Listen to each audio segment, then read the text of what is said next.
let's start with, can you describe your practice and business at the moment?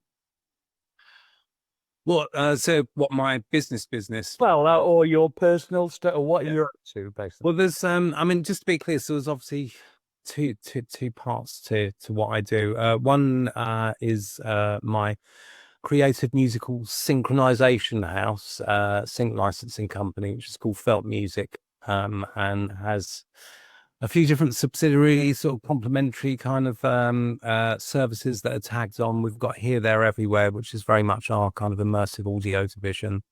And we've also got an amazing production music library and studios and things. We've been going for about 22 years there. And then there's me here in my lovely 15th century studio at my home in Sussex. And this is where I kind of compose and write music under the guise of Frequent Traveller, which is my artist name.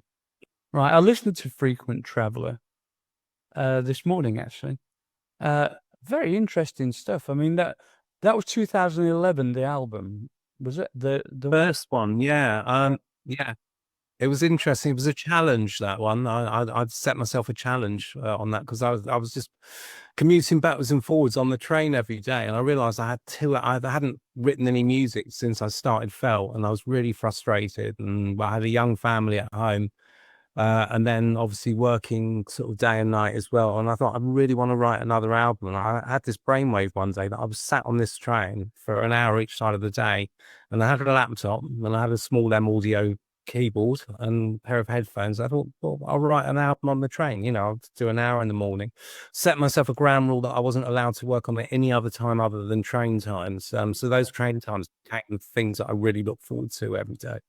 And what ended up happening was I ended up writing a track for every stop on the line. I timed each track from station to station, and I titled each track by the name of the station that it was going to.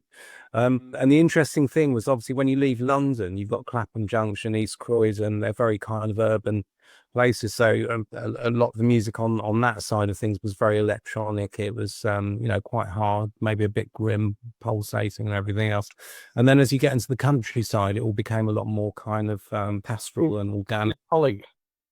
Yeah, and ambient. So that was that. It took me a year to do that one. That was the first Frequent Traveller album. I love that. I love the idea that every space, every moment that we're in carries a sonic signature, and you've actually tapped into that stop by stop. And that really, it speaks to me so much, because if we could all learn how to tune in to our just ordinary day-to-day environments, you can turn the mundane into musical meditation. I think it's an excellent idea. Yeah, I like. Yeah, Sorry, I like Music Medicine, by the way, the T-shirt. yeah, this is great. Yeah, that's one of my favourites at the moment. Oh, yeah. Sorry, carry on. Yeah, go on. Well, you were about to say something. Yeah, I mean, really, I think too, what that album actually became for me was a soundtrack to my journey home. A lot of the other people online, it got a lot of press actually. I ended up from the feature in the Evening Standard about it, and the journalists followed me on my train journey and everything. And then I got TV companies picked up on it. It just became a bit of a newsworthy story for 5 minutes. Oh, do you know what I love about that as well is how you can turn your travel time into a creative pursuit. And there's so many people out there that claim that they just don't have time to be creative, and that often is the case. But you've taken that period of time. There's no way you'd have had that time to work on it at home, but you turn that everyday commute into art. And that's so inspiring for everyone who's going to be listening to this, that you can find the time to create, get creative. Yeah, little time. It's important, because otherwise you get this block, and it stops you from kind of moving forward in life. Yeah. You always build up into something. It's not as well like I have to be in a creative environment in my studio, and it all has to be really inspiring surroundings. And I think that's the problem with creativity is people anticipate it so much that when you try to sit down to do it, all the conditions just have to be just right. But you've proven that it can be done even in an environment that was probably quite distracting and transient, but yet you've made that beautiful. No. The second I put my headphones on, the rest of the world didn't exist anymore. I was just staring out of the window with my little keyboard and just writing and sketching, audio sketching what was going on with the landscape outside. I was absolutely loved doing it. How do you sketching? Which headphones did you use? That's a very good question. My favourite headphones are Bowers and Wilkins at the time, I think. I can't remember the exact model number, but they were really nice. I was sponsored by them, so I used to get them for free. Yes. Used to. Well, I use a lot of Sennheiser stuff, obviously. I bet you're on Sennheiser. Ambio, especially for kind of ambio work. Oh, yes. And these days I've got a pair of Focal headphones, which are beautiful. They're a French brand, really, really nice, very comfortable. I'm always worried I'm going to get mugged with them because they're kind of quite statement headphones. You really notice them. They're a bit flashy or whatever, but Are they expensive? I think they were about 500 quid. Nice little headphone amp as well to go with it. So, All right. dude, I mean, You go down to Selfridges, they have a little super posh and expensive headphone section. Some of them are like 10 grand. I know. What brand is that? I mean, what? Yeah, you could buy a car for that. They're not justifiable at that kind of money. I mean, I would spend a few hundred quid on a pair though. I mean, if you think how much time the headphones are on our heads, we're producing or listening to music or something like that, or on the train, and it's important to have really good quality headphones, that are accurate as well.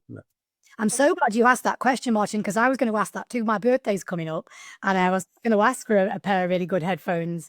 And I thought you'd say Sennheiser. So so it's between them and the Focal you say that you use currently.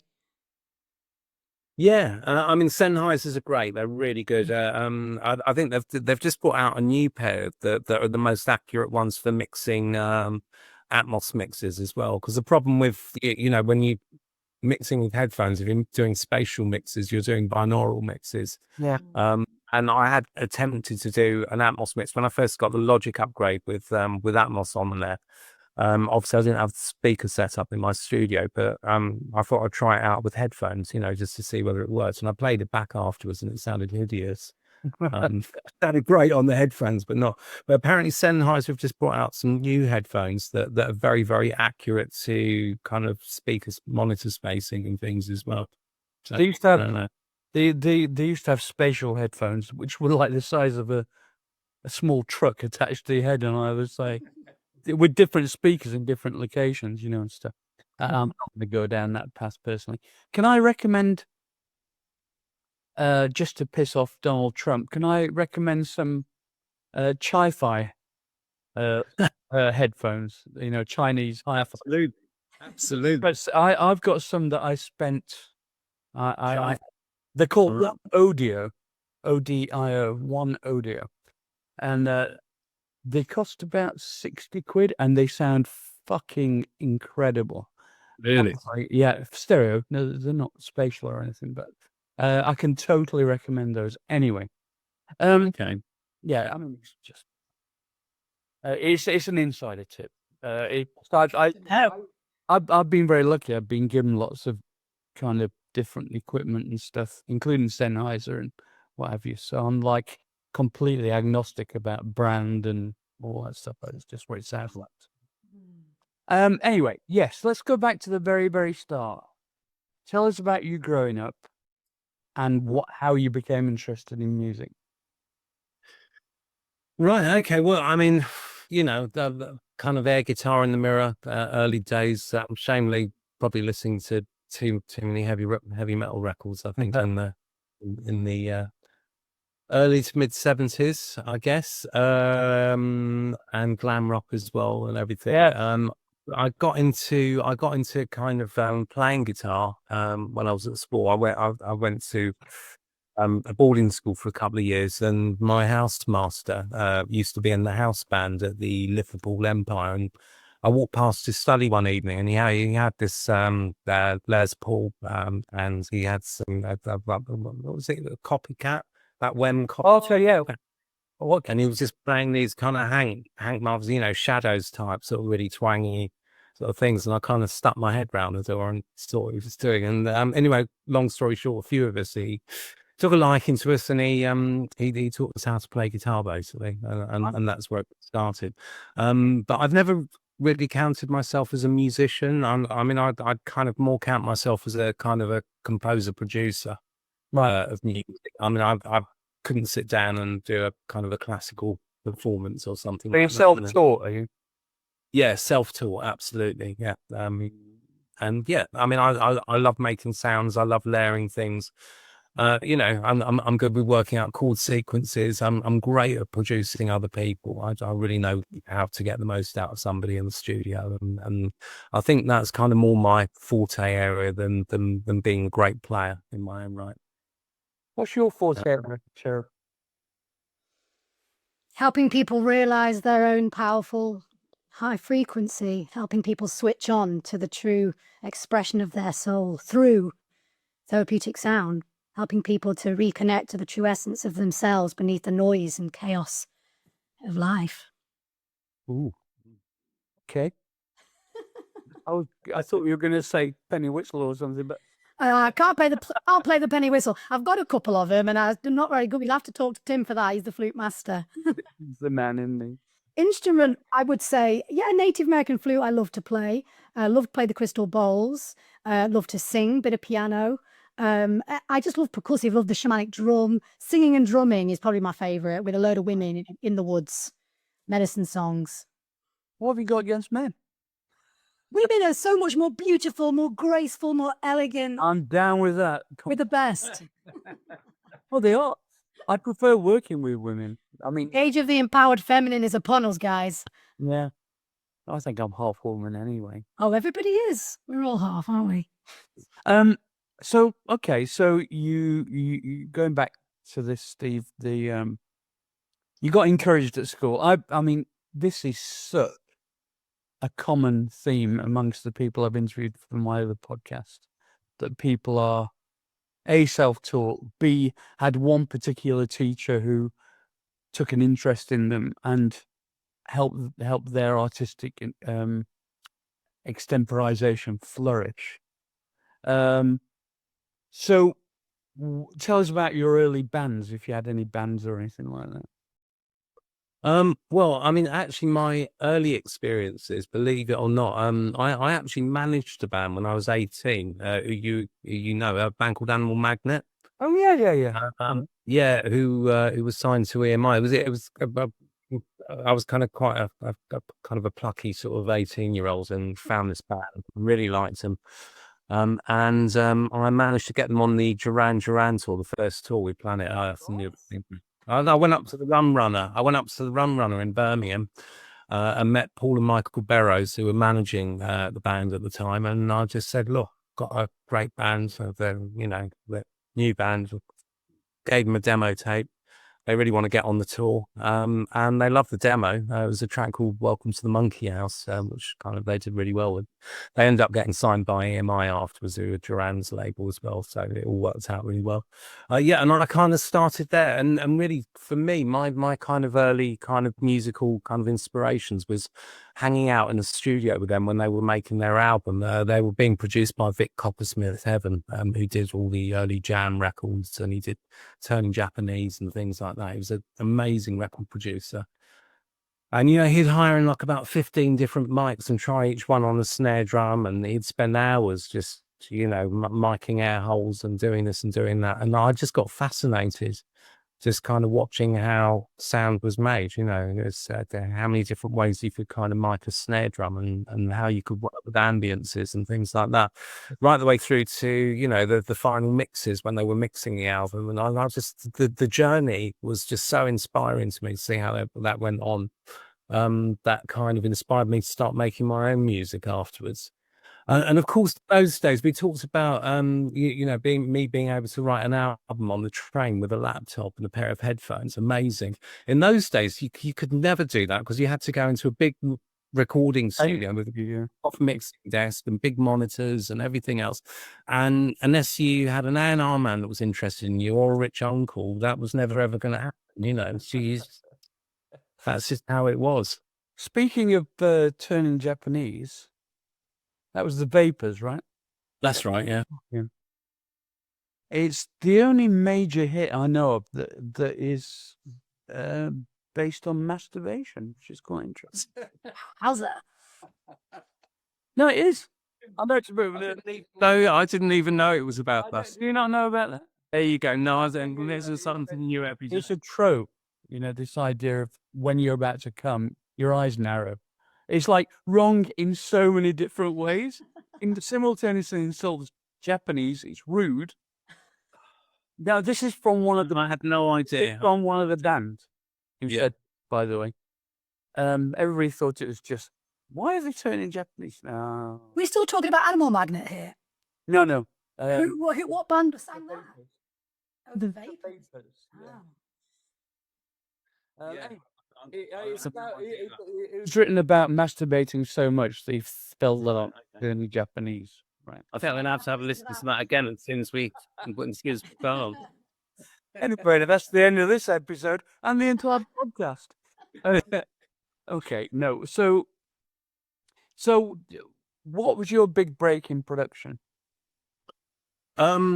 Well, interesting. So I started trying to become an artist, and as you know, like in the 80s, you didn't have to have a great singing voice. You could put like an AMS on your voice and, you know, double track it and ADT and everything else. And I was kind of doing that. I had a great look. I had, you know, big, this kind of Cossack thing going on with the big quiffy hair. It was new romantic. Oh, I love it. Blah, blah.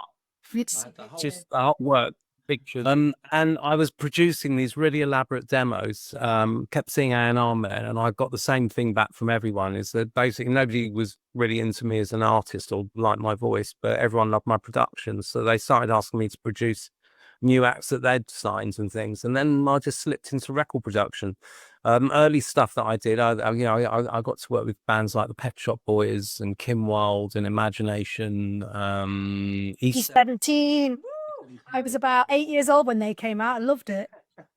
So yes, it was really great, actually. I mean, to just be able to do that, and the pressure of not having to kind of go into a vocal booth and try and do a vocal or something, you know, was great. So that just to the right side of the mixing desk and produce, and that's kind of what I've done ever since. Got into dance music as well in the you know, the late 80s, 88 or whatever.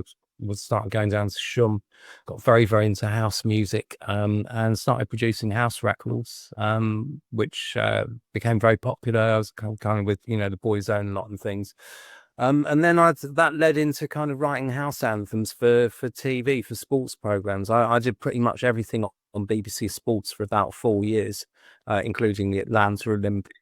And you know, I used to do all the montage stuff and Match of the Day and War on Pre and everything else. And a really nice living out of it. And that was kind of around about the time that we were just having our first child. So it was like a blessing from heaven as well. And touch wood, I mean, you know, I'm going to be 64 in a few weeks, and I've managed to sustain this really amazing career out of making music for, you know, since the age of 18, basically, without actually ever having a massive hit record. It's it's quite something, but that's a testament to your persistence and your talent. So Thank you.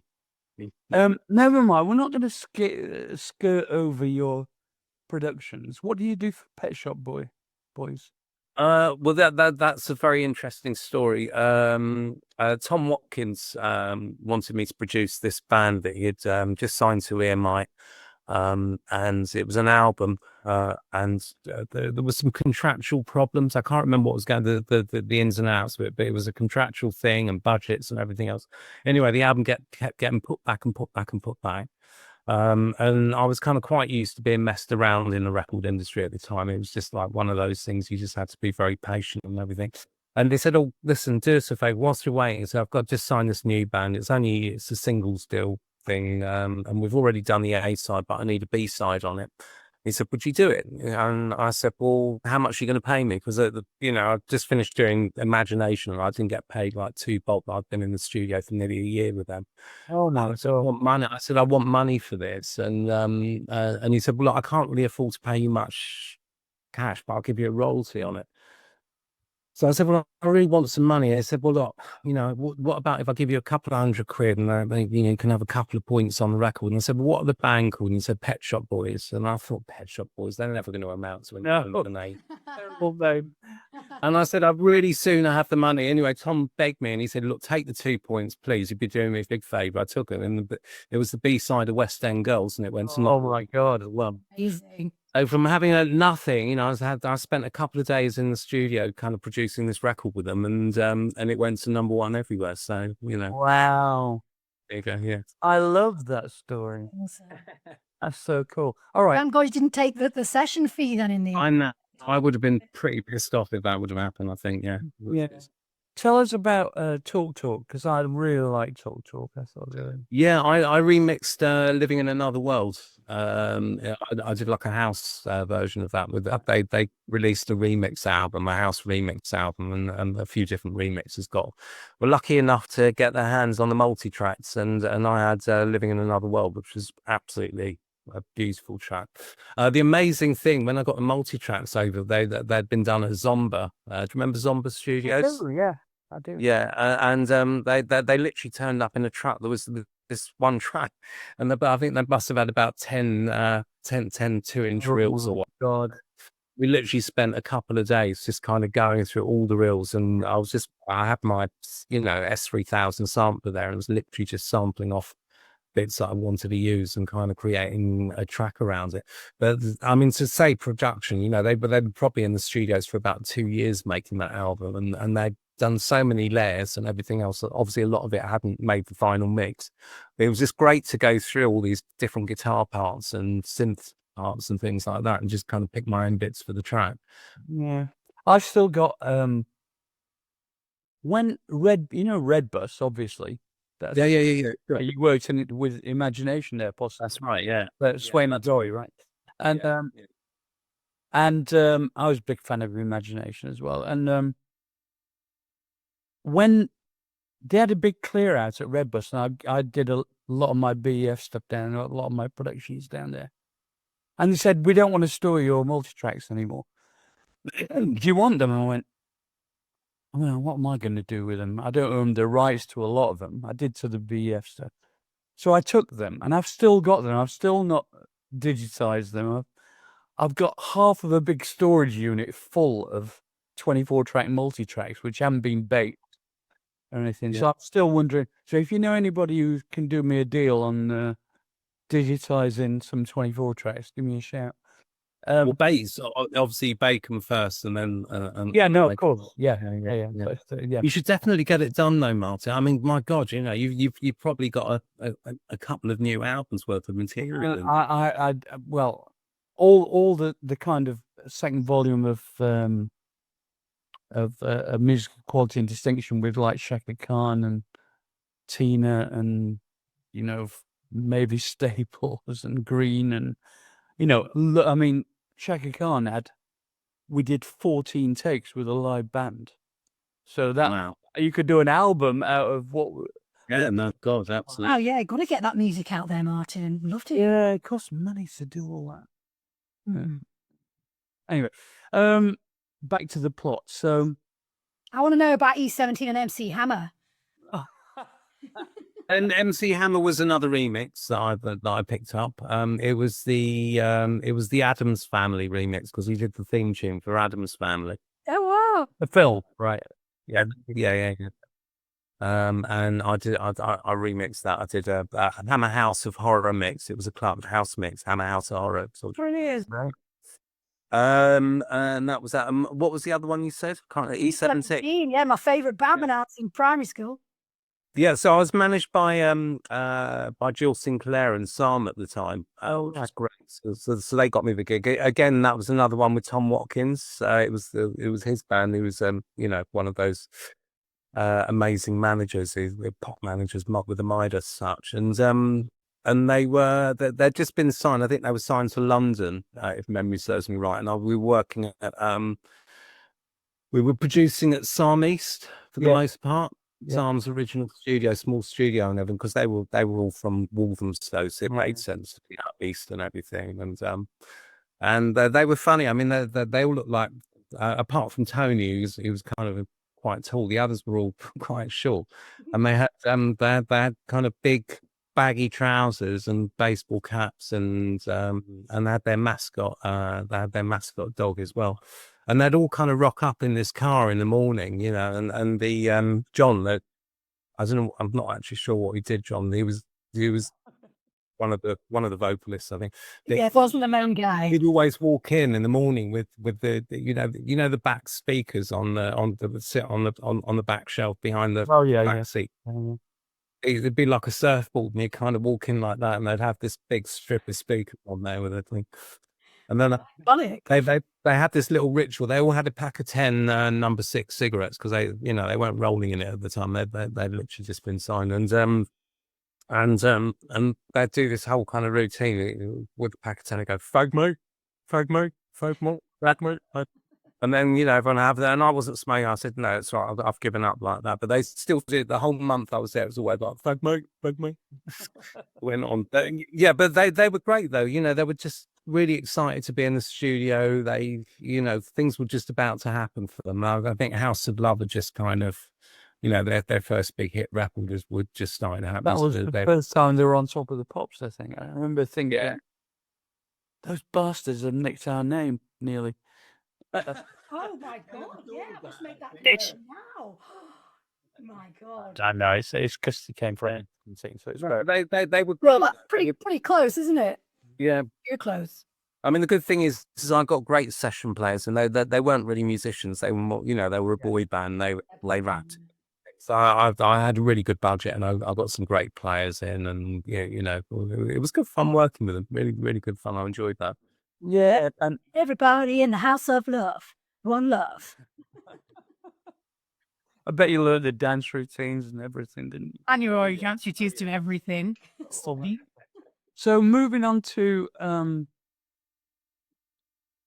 mean, you've done stuff for high-profile TV adverts and programs. Sex and the City.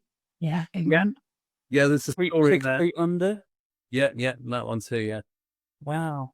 Were these main themes or just no? The Sex and the City one, funnily enough, was in the final episode. It was one of the closing kind of anthems on the final episode, and that's another kind of lovely serendipity story. I've been out in New York and LA for about a couple of weeks, meeting music supervisors out there. This is for Felt Music. This is our sync company.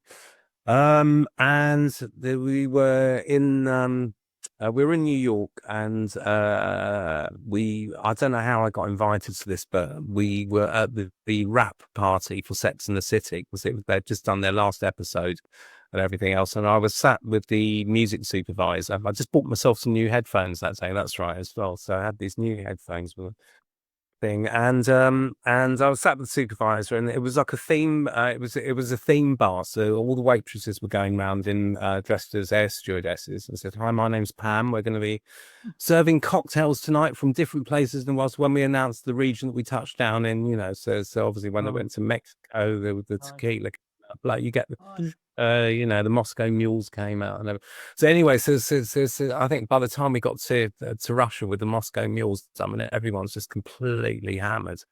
And I'm sat next to the supervisor, and I said to her, I said, so I suppose I've left it a bit late to get a bit of music on Sex and the City then. And he said, not unless you've got a really sexy, cool piece of accordion music, with a breakbeat on it. And as luck would have it, in my bag, I had this track that I'd just written. I'd written it for a library track with some accordion and some ethereal female vocals on it. And I put a few headphones out, and I put them on his head. And he went, "Oh my God. Oh my God. I don't believe it. Listen to this. We found the track we've been." And wow. Put it on his head, and she went, "Oh my God. Oh my." It was like some mad moment. And I expected the next day for them to wake up and really embarrassed with a hangover and listen to it and go, "This is shit." putting this song. But they loved it, and it made it, it made the final print basically, and I got that on there. Serendipity at its finest. I mean, what even inspired you to do the accordion mix in the first place? I was writing some library albums. In fact, this was before I started Felt. This was for KPM. I did about 10 albums for them, and my writing partner at the time was a guy called Wix, who is Paul McCartney's keyboard player and musical director. He's been around a long time. He's played with a lot of big bands. And we live around the corner from each other when I lived in London, and we'd kind of write music together 4 days a week. He'd come over to my studio, and we ended up writing 10 library albums. And this was just a track that we just finished for like the last library album. And it had accordion on it, which he played, and some sexy French vocals. So Wow. there you go. Divinely aligned. So I want to dig a bit deeper into the world of library music, because as we all know, the vast majority of people, even ones that have had some conventional success in the music business, have to have a portfolio career nowadays, and have many strings to their bow in an effort to somehow make it all work. And it actually, even creatively, from the point of view of different disciplines informing other strands of your discipline, is a good thing, just to keep the pot stirring, as it were. So tell us about the world of library music and what it's done for you, and how that kind of evolved in your journey. Well, the amazing thing with library music, so my first kind of chapter in library music, which is what I said, was writing for KPM. And when I KPM, first went there, so KPM, Huh? aren't they? KPM KPM what? are a big company. Yeah, they're huge. Yeah, I mean, they were they were the original proper old school music library from the 60s and things. So just to explain, so library music or production music, it used to be labeled as off the shelf music.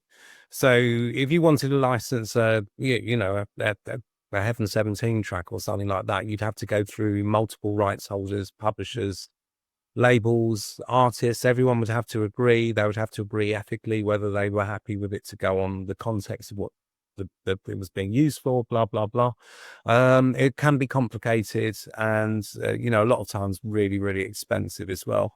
Production music is off the shelf music. So if an editor's in an edit suite and is looking for a dance track to kind of cut some film to, or So it's something like that. pre-cleared as well. Yeah, it's pre-cleared. I mean, this is MCPS rate card as well. So it's a fixed rate card. So if you want 30 seconds of music for a TV ad campaign, it costs this much.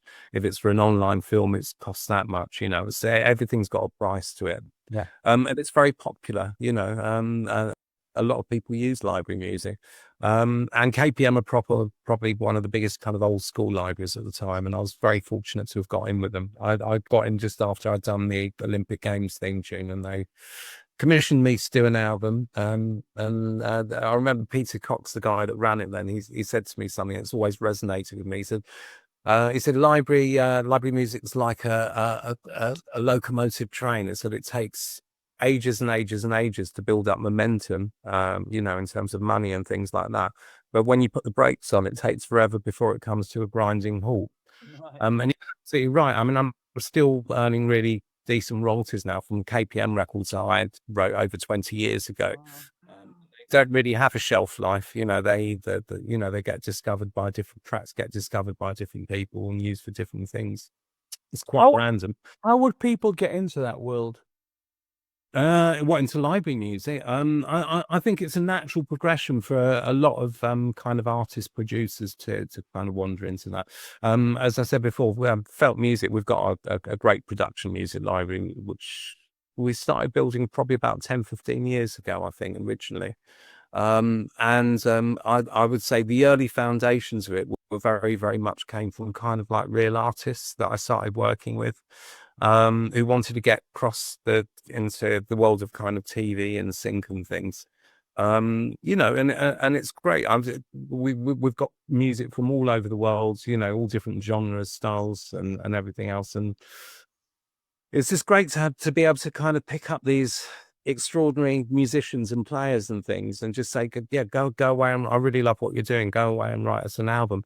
They've got to produce like a 30-second version as well, and there's backing track versions. There's various different kind of rules and things, but the idea it's Sorry, all online. Yeah. Do you do it by genre? Because the only library album that I've ever done was for Extreme Music, who you know, presumably. And they commissioned me and Vince to do an Electro Clash album when that was a thing briefly for like 18 months. But the royalties still come in. I mean, not as much, obviously, but and they're quite a good company. But their thing was very much about, they tried to cover all the different subgenres, right? Is that how you organize your online? Yeah, I'd say the interesting thing with Felt, which kind of makes us quite unique, is Felt were always first and foremost a music supervision house. So we had, all the major advertising agencies coming to us and saying, can you compose a piece of music for this ad, or can you license an iconic track for it, or whatever. So when we started a library, instantly kind of it was very accepted. And the nice thing is we've got supervisors that sit next to the people that are producing the albums. So the information that's being passed on from the supervisors as to what's being asked for, what's in demand out there, is amazing. So we're actually developing stuff in tandem as styles are changing and demands. That's quite unusual. Yeah, it's quite a holistic way of approaching it, I think. Yeah, no, it's good. It's the communication, I'd say. So what are the latest trends? Come on, spill the beans. You're asking the wrong person. I'll have to get back to you on that one. There are certain albums, where there's a certain track on there, it just gets absolutely rinsed or something, and what the thing to do is to kind of go back and get the same composers in to kind of write newer tracks and everything. Problem with library at the moment, as with everything with AI and everything, I think AI is starting to really kind of creep in and become an attractive proposition for a lot of people that don't, even though library music was always deemed as kind of, affordable music. Now with AI, I think, people can kind of just create their own music by just putting in a few keywords and it just spits out a tune. Oh, wow. This is the biggest worry to us and, all our composers and people that we're working with. There was an advert came up on my Facebook feed a couple of weeks ago for Synth GPT. Have you seen that? Oh my God, no. Oh yeah. So it was a guy talking to camera. Said, "This is this amazing new GPT. All you have to do is to type in a prompt, and it will design any synthesizer sound you want." It's like, okay, I can't wait to hear some examples of this. It was the shittest thing I've ever heard. So whilst I agree with you about shall we say, the more banal end of library music is going to take a hit for companies like you, because frankly, if it's like Homes Under the Hammer or something, you don't need anything particularly detailed. It's just a mood, right? And that's where the problem is going to lie. But if they want something that's top quality, I don't think AI is going to be able to do it for quite a while. It can do the themes, but it's like the production really is it's not going to be there, I think. Yeah, it'll be correct, but it won't have soul. Yeah. The question you need to kind of ask is, how much does that person value music on their production and what The answer is they don't. Is it just there to fill an empty sonic space, or is it there to kind of tell a story and to emotionally enhance what's going on? If someone's passionate about the film that they've made and they want to emotionally enhance every single aspect of that and really hit people's senses, then you're not going to get an AI tune. You're going to pick a piece of music that does exactly what you want that to do. Music's a journey. Making a piece of music's a journey. It's not just two keywords and something that's spat out. It's that journey, that organic journey, that makes that track so special. And what the people who are commissioning the music for, say, TV series or whatever, particularly ones that go on for years and years. I mean, who is it? Drew Masters, friend of mine, who did The Apprentice, I think. Mhm. And, you know, basically, he wrote a suite of music for different parts of the program. Is it The Apprentice? It might have been Dragon's Den. I can't remember. It's one of those. But it's the same music every week. Mhm. Same function for the same clips every week. My God. What appeals to the people who are commissioning it is if they own the IP, they don't have to. They're not paying out all the time for residuals, are they? Yeah. So anyway, let's move on to something more cheerful.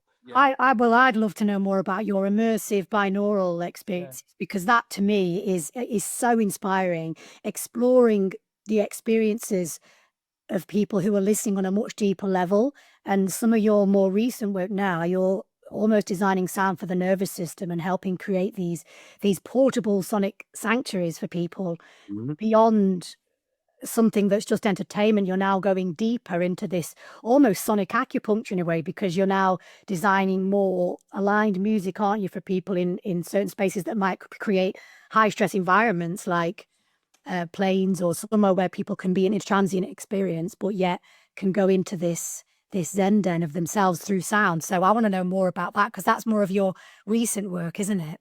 Absolutely, yeah, totally.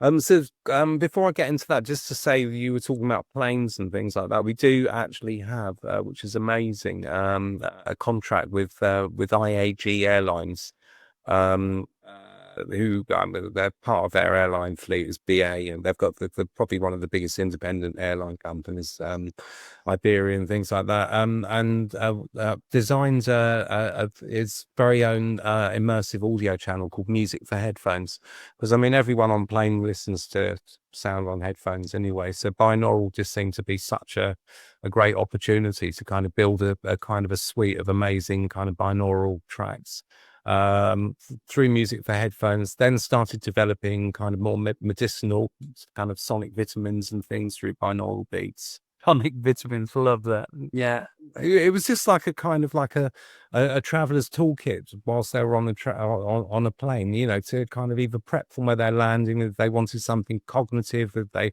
needed to prepare for a meeting or become energized. You know, we had kind of gamma frequency stuff that were kind of there, or if they wanted to sleep and relax and just switch off, you know, it was more kind of like delta and theta frequencies that were going on. Yeah, just built this channel. It's become really, really popular.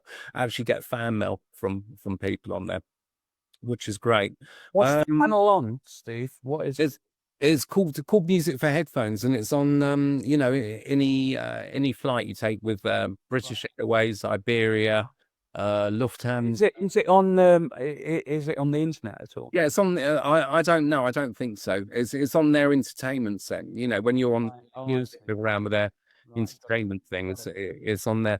But yeah, I mean, we've got through Music for Headphones. All of that stuff's actually on there on the site. I'll send you some details for it. Yeah. Afterwards. It's amazing. You're creating state shifting audio for high stress environments. The plane is the sounds that are around you. It's very unsettling. And as a sound artist who's always aware, my ears are so finely tuned to my environment. I've got my customized earplugs that I will put in any situation like a tube or anything where I feel like I might be in a challenging sonic state. I cannot wait now to get on a plane. In fact, I'm going to book those particular airlines just to hear that music. It's a great idea. It is. Yeah, Tell it to other airlines. Yeah. So, what we were talking about before, about the music that I've created on this. So I've just finished an album called Hush, which Heard it. got to listen to it. We had a preview at the Science Museum a few weeks ago, which was great. This suite called iTech, working with an amazing visual team as well called the Illusionaries, and did that. I got the idea for Hush originally during lockdown in 2020, when there were kind of, you know, no planes in the sky and no cars on the road. It was the world just hushed down, and where I'm living in Sussex, it kind of overlooks the Ashdown Forest, and all of a sudden nature just became completely amplified. I just went out into the garden one day, and it was just so loud, it was so rich and so vociferous and everything. I had started going for walks around and taking my little Sennheiser Ash headphones, which are recordable headphones, and I just started recording nature, you know, going out at dawn and things and just recording nature sounds. And then got into my studio and started kind of mixing those with kind of binaural beat frequencies to, you know, to work on different levels. So I did this album. It became very conceptual, as probably most of my frequent traveler stuff is, and it's called Hush. And I went to 4 different countries in the world. It took me 3 years to make this album. I went to Costa Rica, to India, and the British Isles and Mexico as well. Probably spending 4 or 5 weeks in each place, working with ceremonial players as well, just going off into lots of different nature regions. I've got an amazing Ambio VR mic from Sennheiser and a little Zoom field recorder and some nice headphones, and I just went off into lots of different nature spots. And it was an amazing project to record and make and everything. And yeah, I've just finished it now. It's all done. Just looking for to get a release date for it and everything, which are hopefully going to be coming out later this year, probably kind of October, November this year. Oh, great stuff. Wow, I can't wait to hear that, especially the ceremonial aspect of it as well. Yeah, no, it's beautiful. I'm and to make something that I just felt really passionate about as well. It's just a beautiful thing to do, and people's reactions at the playback were just amazing. They were quite kind of moved by it. So I bet. I love the idea of these recordable headphones. So how do they work? well, basically, have you heard about the Neumann head? Which was original. The Neumann head was a perfectly formed kind of dummy head. With perfect ears, and it had little mics in there, little Neumann mics, one in each ear. And it was like the first binaural mic. I think they originally, you'll remember these, Martin, they were around kind of like in the 80s. And they never took off because they were too complicated to use with multi-tracks and everything. But now they're much easier to use, so they're great. But these Ash headphones are like, it turns your head into a Neumann head, basically. And it's great. It just plugs into your phone. You go off anywhere and you've got this thing called a meta recorder, and you can just capture any sound as and when. It's great. It records it in 3D in binaural. Yes, binaural. So when you listen back to it, it's like you're actually there, And actually, do you know what they originally? I think they came out. They were about 250 quid, and nobody bought them. And then they started appearing on Amazon for like about 60 or 70 quid. And still, they were such an amazing pair of headphones. Yeah, I've got some Roland binaural microphone headphones, and they're really, really good. I couldn't believe how good they were, actually. So accurate. They're only like 80 quid, I think. Yeah, no, I know. Amazing. Absolutely amazing. It's blowing my mind, guys. In my garden, I've got every bird you can think of. It's completely surround sound, and every time I'm in there, or out there, should I say, I just wish I could capture it in that capacity. Go on Amazon or whatever you choose, and Ash, type in binaural. Well, either Ash or Roland. There's actually several companies who do. Wow. Yeah, and they're not terribly expensive, and you'll be amazed. You just need a recording device. I think you can do it on your iPhone. Do it on the phone. There's a thing called Meta Recorder. It's an app called Meta Recorder that I use, and it's great. It's really good. It's like, if you wanted to take, all my equipment, for me to set up the Ambio VR mic, the Zoom, to get levels, to get everything else in that moment. But with a pair of these, I've got them with me all the time. If you hear something you like, you put the headphones on, press record, boom, you've got it there, and then it's captured. And it's a good recording, good enough quality recording. Oh, yeah, absolutely, yeah. But they're binaural. To be clear on this, they are binaural recordings. So, if you wanted to use those for like an Atmos mix, for a spatial mix, you'd have to kind of really work and treat those to kind of get them to kind of work with. You can get splitters from binaural to Atmos, and different formats, by the way. Yeah. I just know our sound healing community who are listening to this, you're going to be blowing their minds right now, because the tech isn't really something that they so also au fait with, neither am I. But everyone's moving that way now, and all this kind of more ancient indigenous sounds that we've all been playing just mainly acoustic for so long, and then this transition is starting to happen where tech and ancient are fusing, and obviously you're doing the very same thing, Steve. So it's great to hear that there's now tech out there that sound healers can use to record natural sounds and apply that into their soundscapes. Well, I spent £1,000 on a ambisonic microphone, you know, like multi-pole microphone. Records everything beautifully in 3D. Yeah. Zoom mic to record it in ambisonic B format, which is 4 tracks. I've not used it for about 4 or 5 years now. Wow. There's no, the binaural recordings are so great. Amazing. They're amazing. Anyway, moving on. This goes to show the way technology is moving and making everything more accessible. That's Yeah. right. Yeah, I just want to say, I mean, you know, a really important thing that I'm very, very aware of now is about I'm very switched on to how harmful toxic frequencies are, especially in the city and things, and you know, in office environments, in shopping centres, any public places and things, there are these sounds that are subliminal, but they're actually creating a complete discordancy between our kind of energy points, our life force energy points and things. And, you know, we're harmonically out of balance and things like that, you know, to have the right resonances, to have the right frequencies in environments and things to make people feel better when they walk into a zone where the lighting's really good, where the sound's proper and everything else. And this should happen in work environments as much as anything else. It should happen on public transport.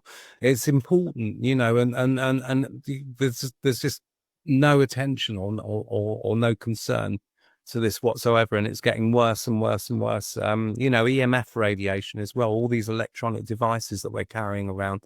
You see what it's done to birds and nature, where they've just kind of disappeared from trees and bats and things like that. We can't hear those, but we can feel them. You know, they go through us, and well, we're about to do an interview with Lisa Labia, who's the head of the Noise Abatement Society.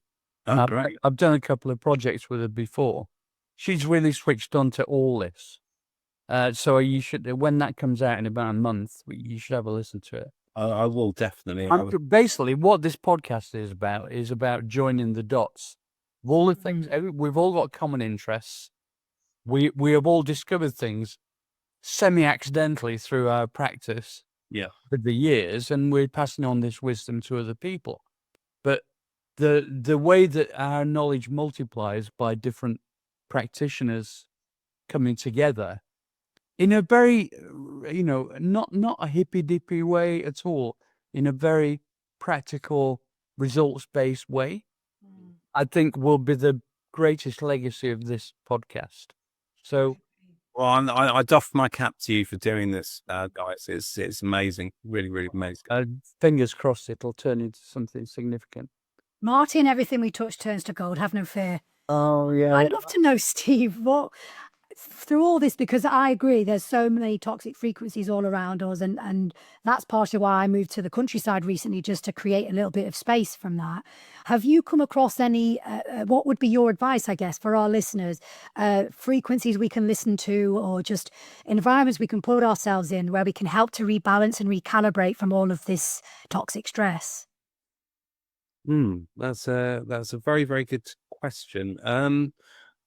It's very difficult if you work in an environment. I mean, it might be something really stupid like an earthing hum you've got just going on a lamp or something like that. You know, so I'd say just be aware of the sounds around you and find out where they're coming from and see if you can kind of neutralize them. Really, especially if it's an environment that you're in every single day. You know, because it's actually, I mean, I've done this before with people where I've actually kind of started talking and I've had this like earthing sound going on for the first 5 minutes of our chat. And then I said, you know what? I said, you know, there's this earthing sound going on. Let's just turn this off. And you go, that's better. And you just see the relief on everyone's face. That man, thank fuck for that. That's, Yeah. and they didn't realize that was even going on, that sound, but it's affecting them. It agitates them and everything else. And you just don't realize it. I've got one going on right now. We've got a new fridge, and I can hear the fridge two rooms away, or feel the fridge, should I say? This is a great one. Air conditioners, everything else as well.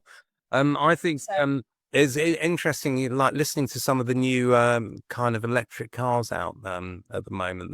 They've got really lovely harmonies. Someone's gone to, it's almost like Brian Eno's written chord for the car or whatever. And I think it would be great to kind of be able to kind of, take a dirty toxic sound and put a really nice harmony over the top of it. So if that sound has to exist, layer it with a beautiful harmony and turn it into something that becomes something nice to listen to, rather than We were approached by, Illustrious were approached, what must be 10 years ago now, by a couple of car manufacturers that were working with Bowers and Wilkins to come up with ideas for electric cars, because they were worried, because they're relatively silent, that people were going to get run over and they weren't, etc. So we came up with a suite of versions. We thought it was really good, actually, and it never got picked up, and I don't fully understand why. So we had a range. You could make your car sound like anything, right? So, but we connected it interactively to the gear changing of the transmission. So you could make it sound like a Formula One car if you wanted, or you can make it sound like a Building C. Flying unicorn. Or you can make it sound like a Jetsons, spaceship. Wow. Or you can make it sound like a raging river. Or you can make it sound like wind building up. Or What? it's a good idea, isn't it? Brilliant. You've already got, most cars have already got nowadays a kind of surround sound default system in their car anyway. Certainly the top end ones do. So anyway, I might have to revive that I was idea. about to say, you better, dust that proposal off and get it out there. Yeah, I think that's great though. But we have to look at this because when we were growing up, we didn't have any of these devices or any of that one at all. It's just maybe we could do it together, Steve. We should maybe come up with a pitch, and with your contacts and my contacts, and we might actually get a chance of making it work. we can about it. This has been fantastic. Well, I'm aware that we're close to our time. A couple of questions I'm going to ask everyone, basically. What's your favorite sound? Oh, go on. I'll let you answer that first, Cheryl. Oh, I think he's talking directly to you. I've done my answers on a previous podcast, I think, haven't I? Yeah. Favorite sounds.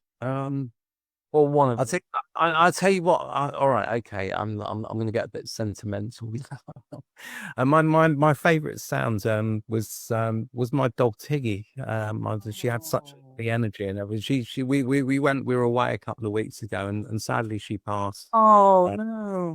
And she was my studio dog as well. I called her Miss Tiggy. She'd always be around. She had this little, when she'd shake her head, and the her dog tag would rattle, and her chops would kind of go like, and there was such a happiness to that sound. It was such a beautiful sound. And if I took her for a walk in the woods and things like that, and as luck would have it, I recorded her. She's on one of my tracks on Hush. I recorded her running through the woods one morning, just backwards and forwards, and it's got such a great depth and imagery to it.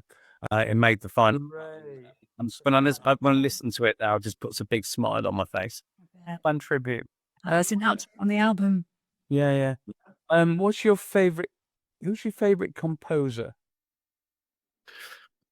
Well. At this moment in time, I'm very into all of the great neoclassic composers, with John Hopkins, Nils Fram, Max Richter, Ulf Arnolds. That kind of thing is kind of very much those kind of ones are really my favorite composers at the moment. Ulf Arnolds has gone in an interesting direction recently, and he's started doing all sorts of interesting. Yeah. I was listening to some of his stuff on Apple this morning, actually, because obviously they've gone very big on kind of wellness and binaural beats and things. I'm always interested in listening to some of these plays. I think Zayn knows very much behind all of this on Apple Music. And some of the Arthur Arnold stuff was quite kind of predominant on those playlists and things. He seems to have really made a big kind of etching in there. I think you'd like some of John Hopkins' latest stuff as well. I introduced a new breathwork piece, a soundscape that he curated for a show called Quantum Sound that we just performed in Glastonbury. And it was a 20-minute breathwork meditation piece with Fern Cotton as the voiceover. And it was really transcendental, actually. And we had a full crowd of people with the tribal pulse of Block 9 on the stage in the distance. Away, but yet still had this huge crowd of people sitting there meditating on midnight on Sunday night at Glastonbury on the tree stage, all breathing in unison to John's new soundscape piece. So lots of more ambient artists are moving into this space now of bridging the. A few weeks ago, there was this thing called Polygon Live. Yeah, I saw that too. That was really good. He played Ritual. They played the whole album now. Yes. Beautiful. I saw it. That system. Amazing. What's your favourite natural sound? Favorite natural sounds? Yeah, not animal, not human. Man, first thing that's popped into my head is running water. I'd say probably. Oh, nice one. It's so spontaneous. It's like a drone, but it just changes movement and shape all the time, and you can hear it and you can see it at the same time. What's your Sarah? I didn't ask you that before. Crackling fire. Shall I tell you what mine is? Yeah. And I've only experienced it once in my life. It was at Port Merion where we got some soundscape stuff going on, which is a beautiful place anyway. But they've got like a forest which hardly anybody goes to, which is on the hill next door. We went up to this forest. It's quite a unique physical situation. And it's on an estuary. So you got this forest, which is basically, and then it drops off to kind of a steep kind of cliff thing, which is like about 150 feet high. And in the distance, at the end of the estuary, there's the sound of the sea. So it's like about, I don't know, 2 miles away, 3 miles perhaps. You can see it, but you can actually, if you focus, you can hear it. And it's like this, it was like this incredibly subtle, broad range kind of pink noise, unified sound field. I can't really describe it. That was completely immersing me at that point. Brilliant. A unique situation, there are certain situations you find yourself in. Waves are amazing as well for breath work and things like that as well. Just waves kind of coming in and out. It's just beautiful. And caves. Waves and Caves. There's an album title for you. Yeah, waves and caves, yeah. Okay, final question.